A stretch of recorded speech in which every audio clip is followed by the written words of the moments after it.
maanta waxaan u soo istaagay waxaa waaye dhowr shay inaan ka hadla. markii koowaad maxaa cabdiqayr lama aqaanin anaa la yaqaanay waxaa la yidhi ducada magiisaan ku doorinaynaa soo mahan midiida awgeedaan raba horta inaan ka mahad celiya aad iyo aad umahadsantihin waxaa tidhi qofka haddii madaxiisa qof lagu qaada aad iyo aad umahadsantihin midiidaan ka mahad celina. midda kale maanta nooga dambaysa barse oo la dhigaayo oo siyaasa ku saabsan marka intaa waa fiirinahay dadkaan fiirinahay dadkaan xaqaaday dadkaan hadlaayeen ducada magiisaan ku doorinaad lehdeen marka arda haddaad idinkaan aqooni waa ducada anigu waaye ku soo dhawaada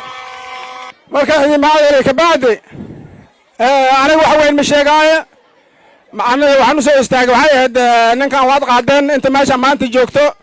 inta weytaan dhulkiisaan soo marnay dhammaan waana la wada qaaday marka mahad celintiida bisaan u soo istaagay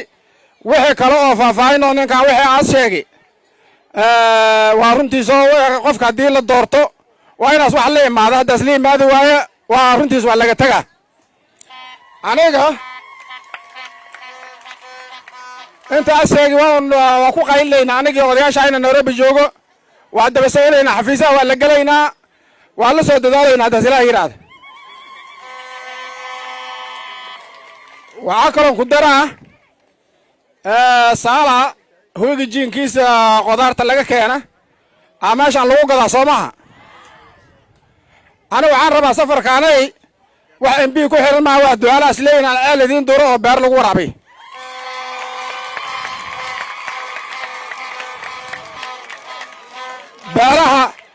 beeraha meeshaan maxaa la dhahaa beerku ugu dhow waa ku jarbaalay meel dhaha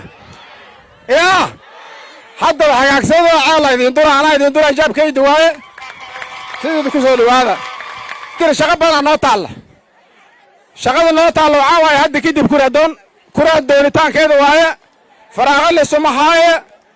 maanta waxaa imaaday hal basaa imaada waad aragteen dadkiida dejintooda tuulooyinka maritaankooda wax badan noo yaalla sidiidaan noo dardaarane marka asalaamu calaykum waraxmatullaahi wabarakaatu.